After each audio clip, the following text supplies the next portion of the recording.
안녕하세요. 여러분들의 주식 멘토, 주식의 1% 정현호 인사드리겠습니다. 오늘 시간도 핵심만 쏙쏙 뽑아서 종목에 대한 내용 전달드리도록 하겠습니다. 오늘 같이 살펴볼 기업은 LG생활건강이 되겠는데요. LG생활건강, 한때는 화장품 관련주로 부각받으면서 상당히 높은 주가, 황제주로도 불렸던 기업인데 현재는 다소 아쉬운 시기를 보내고 있습니다. 화장품 매출 회복만을 좀 기다리고 있는 모습인데 과연 어떠한 좀 타겟점을 볼 수 있을지 오늘 시간 자세히 살펴보도록 하겠습니다. 여러분들 영상 보시면서 좋아요, 구독도 한 번씩 부탁드리도록 하겠습니다. LG생활건강 한때는 이렇게 100만원이 넘는 소위 황제주라고 하는데요. 황제주로도 불리었던 종목이지만 이후에는 주가가 급격히 빠지면서 참 안 좋은 모습을 이어가고 있습니다. 현재도 연초에 77만원까지 주가가 형성되었지만 현재는 그 절반도 안 되는 38만원 수준으로 34만원 수준으로 주가가 형성되어 있는데 사실 이 부분은 여전히 실적을 본다면은 실적에 큰 개선이 없는 한 이전 주가를 회복하기는 다소 좀 어려운 모습이다라고 볼 수 있겠습니다. 단기 순이익이 예전에는 8천억가량을 찍었지만 이제 화장품 매출과 영업이익이 크게 줄어들면서 이후에는 2,500억 그리고 2,800억 한 3천억 정도 수준의 단기 순이익으로 그치고 있는데 그렇게 본다면 여전히 밸류에이션은 한 18배 수준으로 상당히 좀 비싼 수준이다라고 좀 볼 수 있겠습니다. 좀 화장품 매출이 어느 정도 올라오고 유지된다는 걸 봤을 때 밸류에이션을 한 20배까지 준다 하더라도 시가총액 한 6조 정도까지만 단기적으로 기대할 수 있기 때문에 한 내년 상반기까지 1차적으로는 한 38만원, 39만원 선에서 이 목표를 좀 보고서 여기에서 돌파할 수 있을지는 그때 다시 봐야 되겠습니다. 다만 그 부분도 일단 음료랑 어, 가정 생활용품 이런 매출이 올라오는 부분에서 화장품 매출이 좀 올라와야 된다는 좀 가정이 있다라고 봐야 되고요. 일단 주가는 한번 여러 차례 좀 느린 속도로 움직일 수밖에 없다라는 점 다소 아직까지 좀 답답함을 느낄 수밖에 없다라고 결론을 좀 말씀을 드릴 수 있겠습니다. 왜 그렇게 말씀을 드릴 수밖에 없냐면은 LG 생활건강에 대해서 이제 여러 증권사들에서 나온 리포트에서 이제 도표들이 있어가지고 좀 보면서 말씀을 드릴 건데요. LG생활건강의 사업부문별 연결 영업이익 기여도 변화입니다. 기여도 변화. 화장품이 기여하는 비율이 컸을 때는 실적이 상당히 좀 좋았고요. 2022년부터 실적이 급전직하했는데 그때부터 화장품의 기여도가 급격히 줄었습니다. 즉 음료랑 생활용품 이런 걸 아무리 판다고 해도 기업이 특별히 돈을 더 벌거나 어떤 성장성을 보기는 좀 힘들어요. 예를 들어가지고 음료 관련해가지고 가장 강력한 기업 중에 하나가 롯데칠성이잖아요. 롯데칠성 같은 경우에도 시가총액 1조 4천억, PER 한 10배 정도 수준으로 형성이 되고 있는데 이 기업 같은 경우도 특별히 큰 성장을 기대하기는 어려운 기업. 그렇게 본다면 LG생활건강은 음료랑 생활용품만으로 봤을 때는 너무 비싼 수준이다. 결국 중요한 것은 화장품이 무조건 올라와야 되는데요. 화장품이 무조건. 그리고 그 화장품이 그러면 누가 사줘야 되느냐? 국내 시장에서 사주는 데는 한계가 있잖아요.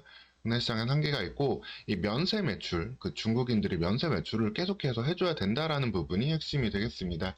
전체적으로 이런 정리된 도표들을 봐도 뭐 이베스트, 현대차증권, 신한투자증권의 표들을 봐도 뷰티 면세 매출이 급격히 줄어들었다라는 것을 확인할 수 있고 증감률 역시도 큰 폭의 증가가 나오기 힘들어요. 소위 말해서 한번 실적이 크게 줄었다가 다시 그걸 바탕으로 상승을 한다면 일종의 기저효과를 바라보기라도 할 수 있는데 지금 시간은 기저효과도 잘 나오기 어려운 모습이다 라고 좀 여러분들 좀 보셔야 되겠습니다.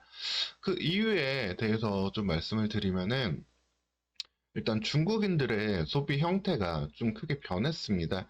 예전에는 우리나라 면세점에 와가지고 우르르 화장품들 그냥 막 쓸어가고 했잖아요.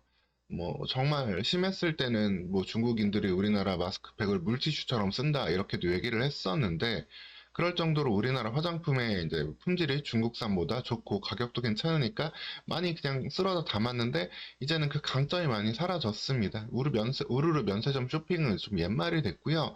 한복 입고 인생샷 찍고 뭐 명품 대신 가성비 화장품을 좀 사는 형태로 좀 소비랑 생활 형태가 좀 많이 변했어요. 이러다 보니까 이제 관광객이 좀 풀리고 중국에서 이제 유커가 들어온다는 뉴스가 닿을 때도 실질적인 수혜는 좀 나오지 않았습니다.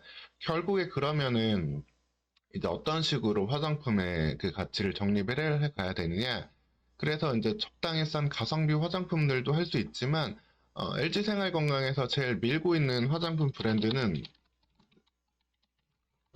후 브랜드입니다. 예. LG생활건강이 명품 이제 어떻게 보면 고급 화장품으로 후 브랜드를 계속해서 밀고 있는데 이 부분도 좀 보면서 말씀을 드릴게요. 자, 이 후 브랜드를 밀고 있는데 신한투자증권에서 나온 표인데 후 브랜드 매출을 계속 끌어올려야 되는데 이 부분도 사실 쉽지 않아요. 그러니까 다시 정리해서 말씀을 드리면은 예전에는 이제 면세 쇼핑 위주로 들어왔는데 이제 이거는 좀 어려운 상황이 됐고 이제 고급 브랜드화를 통해서 이제 후 같은 브랜드로 좀 이거 매출을 내려고 하고 있는데 이 부분 역시도 생각보다 성장이 좀 되지 않고 있습니다. 왜 이런 문제가 발생이 되냐면은 일단 두 가지 이유가 있어요. 하나는 일본 엔화가 너무 쌌었잖아요. 그렇기 때문에 일본산 제품들을 구입하는 비율이 좀 많이 컸습니다. 그래서 엔화가 다시 좀 가치가 올라가야만 그 반대로 우리나라 화장품 기업들도 좀 반사이익을 볼 수 있다. 그래서 엔화가 빨리 좀 엔저가 좀 끝나야 된다는 부분이 있고 또 다른 거 하나는 이제 글로벌 화장품 기업들과의 좀 경쟁력을 또 봐야 돼요. 어차피 비싼 고급 화장품을 쓸 거라면 선택지는 많잖아요. 우리나라 화장품도 있지만 뭐 일본 제품도 있고 미국 제품도 있고 유럽 제품도 있고 글로벌 제품들이 상당히 많은데 여기에서 글로벌리 제품들을 선택을 하게 된다면은 LG생활건강이 치고 들어갈 자리가 포지션이 좀 애매하다라고 볼 수 있겠습니다. 이 화장품도 연구 개발이 사실 상당히 중요하거든요. 이것도 어떻게 보면 사람이 하는 일이라서 인력이 되게 중요한데 여기서 좀 재밌는 기사가 있어가지고 가져왔습니다. 글로벌 럭셔리 화장품 브랜드인 로레알이나 시세이도 같은 경우에는 연구 개발 인력이 각각 4,000명, 2,000명이 넘는다고 합니다. 반면 LG 생활건강의 연구개발 인력은 500명 남짓이에요. 연구개발 비용도 상대적으로 좀 떨어지는 부분이 있고 그래서 로레알이나 시세이도 제품을 쓰게 되면은 이후에는 다시 LG 생활건강의 후 브랜드 같은 이런 제품들을 좀 사는 거는 안 된다. 이번에 한번 좀 더 연구개발이 잘 된 고급 제품을 쓴 다음에는 돌아오기가 쉽지가 않다라고 봐야 되겠습니다.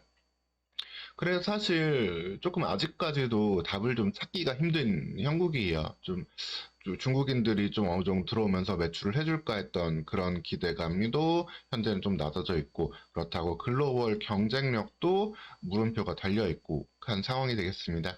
다만 단기적으로 좀 모멘텀은 아까 말씀드렸던 좀 엔저가 좀 지나게 되면은 이 현상만 좀 풀리게 된다면 일본과 제품에 비해서는 다시 한번 일정 부분 또 우위를 가져올 수 있는 부분도 있기 때문에 이 엔저 종료를 좀 기다리면서 화장품 매출 회복을 일정 부분 그래도 조금씩은 기대해 보면서 단기적으로 한 38만 원 선 시가총액 한 6조 원 정도까지 반등을 좀 볼 수 있고 해당 가격까지 반등이 온다면 꼭 일정 부분에 좀 비중 조절이라든가 이런 대응은 필요한 상황이다라고 보시면 되겠습니다. 결론을 좀 포인트로 짚어드리면은 LG 생활건강은 세 가지 사업부를 다 하고 있어요. 음료랑 생활용품, 화장품을 하고 있는데 이 두 개의 사업부는 크게 뭐 매출은 낼 수 있는 부분이지만 성장성이 없는 일종 캐시카우 사업들이기 때문에 결국엔 여기서 풀려야만 됩니다. 성장성과 매출 증가는 오로지 화장품 사업부에서 기대할 수 있고 이를 통해 가지고 현재 PR도 정당화되고 더 올라가야 되는 그런 구조가 된다라고 보시면 되겠습니다. 하지만 중국인들의 쇼핑 형태가 변화한 가운데 글로벌 화장품 브랜드와의 경쟁도 쉽지 않은 상황이에요. 그렇기 때문에 반등은 추세적인 뭐 이전의 황제주를 회복하는 그런 기대감은 잠시 좀 접어두고 일단 좀 엔화 가치를 좀 요 엔화가 좀 끝나는 걸 기대해 보면서 다시 한번 좀 차분한 반등, 좀 제한적인 반등 속에서 대응을 하는 것이 필요하겠다라고 좀 보셔야 되겠습니다. 오늘 시간 이렇게 LG 생활 건강에 대해서 좀 핵심적인 포인트들이랑 단기적으로 어떻게 움직일 수 있을지 이 부분 좀 말씀을 드렸고요. 추가적으로 관련된 이슈도 여러분들에게 전달 드리도록 하겠습니다. 오늘도 영상 시청해 주셔서 감사하고요. 좋아요, 구독도 한 번씩 부탁드리도록 하겠습니다. 다음 영상에서 또 뵙도록 하겠습니다.